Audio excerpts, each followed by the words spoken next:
Anywhere you want. You sit with me. I hope so. Hi, everybody. Oh, yes, Greta, with the wine. Good. Andrew, too. I want one. A Diet Coke, please. Yeah. It's like we're on Graham Norton. Well, speaking of Graham Norton, I just saw Davine and Andrew on Graham Norton together. We did that. Greta and Andrew, you did Variety Actors on Actors together. Davine, you've spoken publicly about how much you love Past Lives. And Charlie. Well, yes. And Past Lives. Right. Lily and Charlie. Lily and Greta, you guys did the Hollywood Reporter Roundtable together. It's just fun to see all of these different connections. I want to know, we heard about Greta and Lily in these roles where they are speaking languages other than English, Korean and Osage. I want to know what other languages you all would like to learn or speak in a future project. America? Well, I speak Spanish. Gracias. I love you too. I grew up in a Spanish-speaking household, but because I'm first generation immigrant, we were like taught to assimilate, and that meant like first and foremost no English. So no English to assimilate. We were pushed to assimilate, and so my parents thought maybe they'd be like, holding us back or keeping us from being successful if like we spoke Spanish instead of English. But the amazing thing about kids is they can learn everything at the same time. And we grew up hearing Spanish in the household, but answering in English. Any other immigrant kids have that experience? Yeah. And so I speak Spanish, but I always have like hesitation around it because it's not like, I didn't practice it enough. So I would love the challenge of actually acting in Spanish. I think would be terrifying for me, and it would be really fun too. Oh, I can't wait till you do it. Yeah. Lily, any other languages that you want to brush up on and do on film? I mean, it's happened several times now that I've spoken Indigenous languages that are not mine. And I think to a lot of people who know very little about us and make us a bit of a monolith, there's this idea there's a Native American language. There's 574 federally recognized tribes in this country and another several hundred that are not. Hi, California Indians. But we all have very different languages, different dialects, and it's kind of ironic, or I don't even want to call it sad, because it's language revitalization, and performance is a beautiful way to do that. But I speak Osage better than I speak Blackfeet. So it would be incredible to have the kind of resources that were there to pick up Osage. By the end of the summer, I was constructing sentences on my own. Wow. Which was really helpful for some of the improv that I wanted to do. And it's left me now, but if I hadn't gone into performance, if I hadn't started getting cast in theater roles, one of my postgraduate interests was to develop a pedagogy that's performance-based for language revitalization of Indigenous language. And getting to do so, not getting to do so in an academic sense and developing these methods, there's still, getting to actually practice it as an actor with these characters and seeing how, okay, I was right. When you can express emotion in a language, you're more likely to remember it. You're more likely to use it. So yeah, I would love to have a chance to pick up Blackfeet as well as was able to crack into Osage making this film. Greta, what about you? What else do you want to speak? Honestly, after Past Lives and what that required, I'm good in English. But I will say, Charles, 너 한국 사람이잖아, 그치? 맞아. That's Korean. I'm excited for Charles to maybe tap into your Korean and, get into that side of things. I just only know all the, so I'm first generation on my mom's side. And in the household, my mom, I know every bad word in Korean. Like, I'm A++ when it comes to Korean profanity. But I would love to speak Korean, obviously. I'm semi-okay. And, Majo, yeah. And German. German would be great, because I lived in Germany for 4 years. Oh, fantastic. Yeah. I studied German in college. Really? Want to do a movie together in German? Ja. Yeah. Ja. Das ist sehr gut. Davine, what language are you going to speak in your next movie? I don't know. Why y'all laughing? Okay, I'm gonna hit y'all with this. So I'm a classically trained opera singer, and in studying, thank you. And do you hear what my voice sounds like now? I'm hoarse. But when you study it, you must learn all the Romance languages and German. So I secretly want to do a project where I'm playing an opera singer. And then I want it to be international, and I'm traveling all over the world. And I'm in Paris, parlez-vous français, and I'm over here, and bonjour, and, you know, just every time in the movie where it's like Rome, and like, buongiorno, you know? I want to just knock them all out. Works for me. I want to see it now. Andrew, what's yours? What's your next one? Your next language? Such a terrifying question. Well, we have to speak Irish, you know, Gaelic. You know, Irish people have. That was a pathetic attempt of support from the Irish contingent. No, we have to learn Irish. It's compulsory to learn what people call Gaelic, but we call Irish in Ireland. Yeah, we just had this beautiful movie called On Colleen Kuhn, which was Oscar nominated last year. So I hope there more of those Irish language films get recognized. But yeah, I just want to speak the language of love.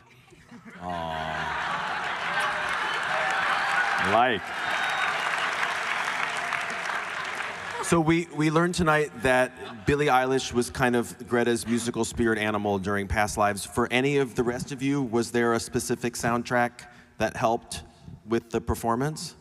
America? Can I think about it? Does anyone else have a? Lily, who were you listening to? I mean, we put on things that would have been on the radio at the time. And there's really, honestly, not that many 1920s folks that are on Spotify.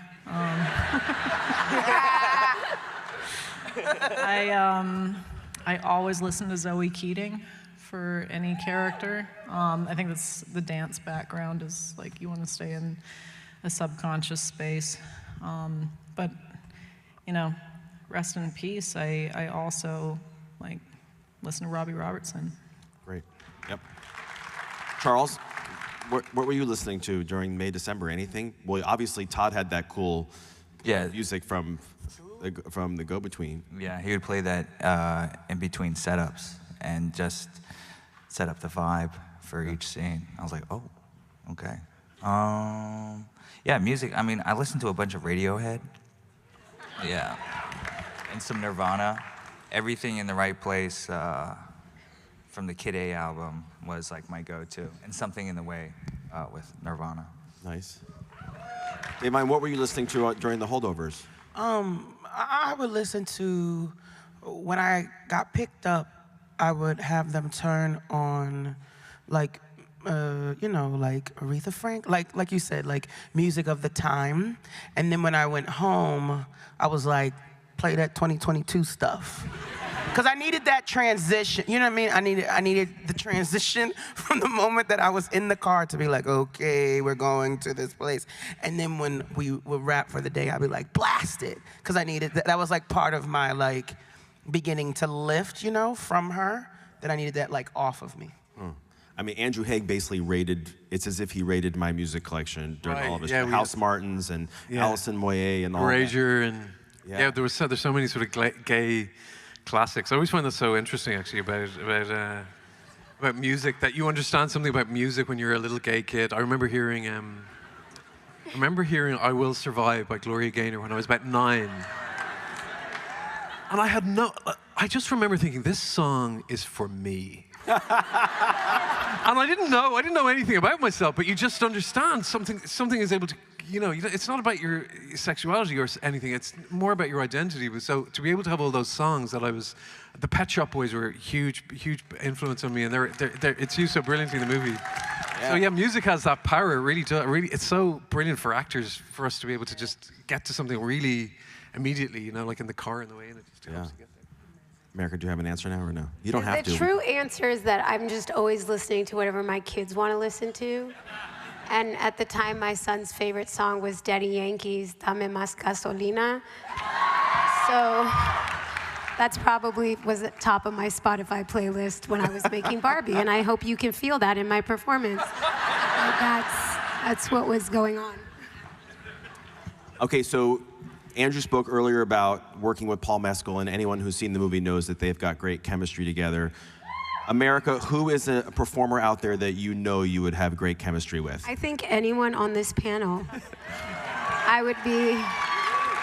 I am honored to sit on this stage with these incredible actors, and I would be honored to work alongside Great answer. anyone. Anyone else want to add to that? Who do you know you would? No one who's here currently.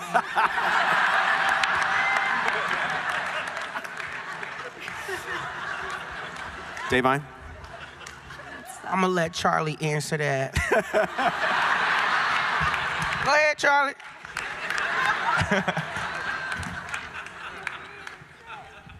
Davine. Thank you. Good answer. No, but really, everyone here. Right. Earlier I was Okay. Except Greta. I was asking Greta about the response from the cast of the morning show to her role. Has there been anyone in any of your cases that you loved or admired that said something to you about these current roles that just blew your mind? And what was it, and what'd they say? I don't know that I'm ready to talk about it. I'm not ready to talk about what he said, but I guess whenever anyone asks me who were the Latino actors you grew up wanting to be, I'd say Tom Hanks. I wanted to be Tom Hanks more than any other actor, and I did.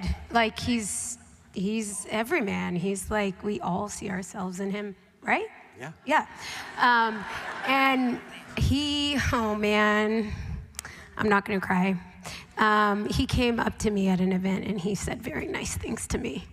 And I'm still recovering from it. And that was truly the moment where I felt what you said, okay, I'm happy. I can tap out now. Tom Hanks just said nice things to me, so. Lily? I'm glad it's on video, because I wouldn't believe it. Since I kind of wanted to act in film, my queen has been Cate Blanchett. And she still is. I just kind of saw what was possible with what she was able to calibrate with each performance anyway. But she introduced the film in London, and when she introduced us, me and Leo, I just kind of said quietly to the audience, Cate Blanchett's my favorite actress. And then she would, well, you're my favorite actress too. Oh my God. No. Amazing. No. Very gracious of her. Thank you, Kate. Greta, anyone besides the cast of the morning show that you would? It's No, okay. I mean, you just said Cate Blanchett. I was going to be my brother.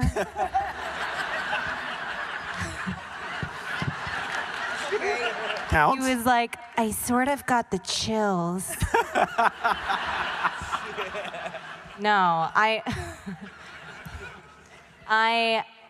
think I can share the sentiment that I know that we all have experienced, this ridiculous outpouring of love, this unique and unnatural situation when you get to hear from peers and idols and I mean, I don't want to brag, but like everyone from like Nicolas Cage to like J-Lo and to Guillermo del Toro, no big deal. It has been unreal. I mean, I told J-Lo, she said, I saw your movie. This is your moment. And then you know what I said? I just said, I wub you, J-Wo.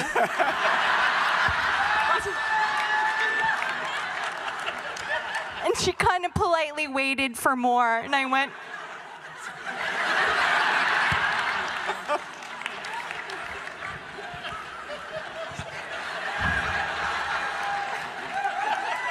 That's okay. no, it's not okay. Charles? Memorable feedback from someone you love and admire? There's just so many. There's a ton of them. No, it's I probably. God, it's just so tough. No. For me, it was Joaquin Phoenix. Whoa. He got What it. did he say?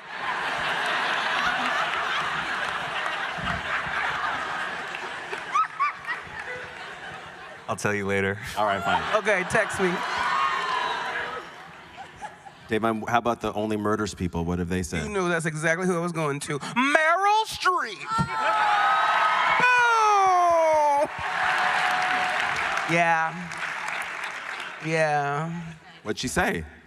It was weird because she was like really quiet, and I was like, wait, what? Because I wanted to like hear everything, and she was like, it was subtle, it was soft. It felt like I was in Devil Wears Prada, like I was shaking inside for her review, and it was just like, you know how that character like took their time, like, Blue, I like it. So I was like, but yeah, she dug it. Andrew? For me, it was at the Golden Globes when I met Jodie Foster. And I said, I love you, Jodie Foster.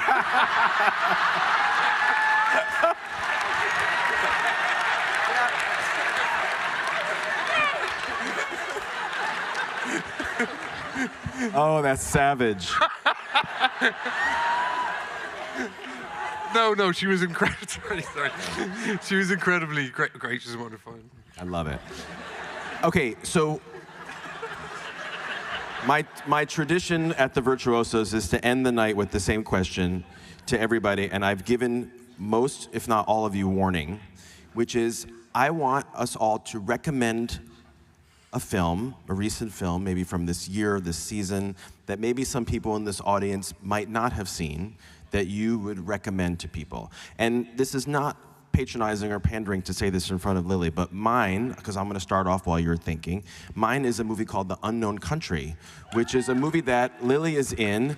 I saw it on an airplane, like your friend saw yours on the airplane, and I think it's rentable.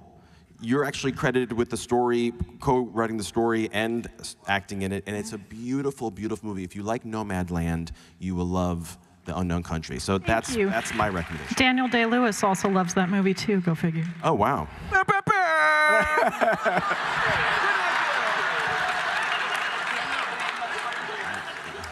Okay, so I'm gonna start with Andrew Scott and come all the way back to you.